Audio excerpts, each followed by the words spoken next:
perkenalkan, nama saya Balkis. Saya kelas 4 dari SDT Anawi. Kali ini saya akan menceritakan sebuah kisah Nusantara tentang pengorbanan terbaik. Cerita ini berjudul Legenda Nusantara Putri Kemarau. Ribuan tahun yang lalu di Sumatera Selatan terdapat sebuah kerajaan. Kerajaan itu dilanda musim kemarau selama bertahun-tahun. Raja sangat bingung bagaimana cara mengatasi musim kemarau tersebut. Raja memiliki seorang putri yang sangat cantik. Ia bernama Putri Jelita. Namun karena ia lahir pada musim kemarau, Raja sering memanggilnya dengan sebutan Putri Kemarau. Suatu ketika datanglah seorang peramal. Ia mengatakan bahwa masalah kemarau yang terjadi di kerajaannya dapat diselesaikan oleh mimpi Putri Kemarau. Beberapa puluh tahun berlalu, kerajaan masih saja dilanda kemarau. Rakyat pun semakin miskin dan menderita. Sementara itu, Putri Kemarau menjadi gadis yang sangat cantik dan juga baik hati. Putriku, dulu ada seorang peramal yang mengatakan bahwa kerajaan kita akan diselamatkan oleh mimpimu. Apakah kau pernah bermimpi aneh selama ini? Tanya raja. Ayahanda, seharusnya ayah tak usah percaya dengan ramalan. Serahkan semua masalah ini kepada Tuhan.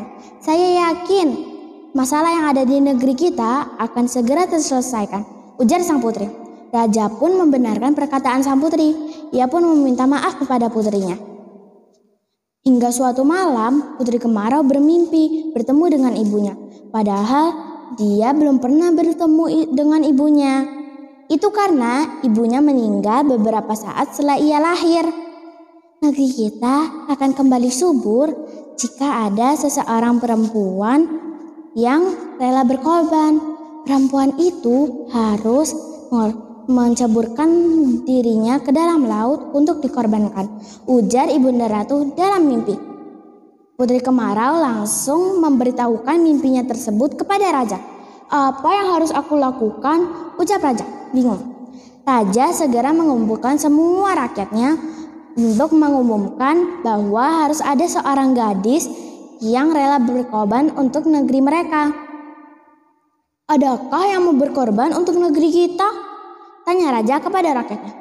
Namun tak ada seorang pun yang menjawabnya. Putri Kemarau memberanikan diri maju di antara rakyatnya. Aku yang akan mengorbankan diriku. Aku ingin musim kemarau ini berlalu, ujar sang putri. Raja terkejut dengan perkataan putrinya. Dia sangat sedih. Putri Kemarau satu-satunya yang ia miliki. Dan ia tak bisa kehilangan putrinya. Namun ia juga tak bisa mencegah kehendak putrinya itu. Dia sangat sedih. Putri Kemarau, hari itu Putri Kemarau menceburkan dirinya ke dalam laut. Seketika langit menjadi mendung, hujan pun turun dengan lebatnya. Tanaman kembali subur dan bunga-bunga bermekaran dengan indah. Rakyat bersukacita atas datangnya hujan. Tetapi tidak dengan raja.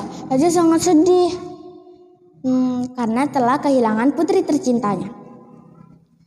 Suatu malam, raja bermimpi bahwa ia harus pergi ke tebing laut untuk menemui putrinya. Raja pun terbangun tanpa membuang waktu. Ia bergegas menuju ke tebing laut. Benar saja, di sana ada Putri Kemarau. Ternyata dia masih hidup. Keajaiban telah terjadi. Berkat ketulusan hati sang putri. Tuhan telah menyelamatkanku karena ketulusanku, ayah, ucap Putri Kemarau dengan perasaan haru. Raja pun memeluk Putri Kemarau. Semenjak saat itu, kerajaan tak lagi dilanda musim kemarau. Rakyat pun hidup bahagia dengan hasil panen yang melimpah. Demikian kisah yang dapat saya ceritakan.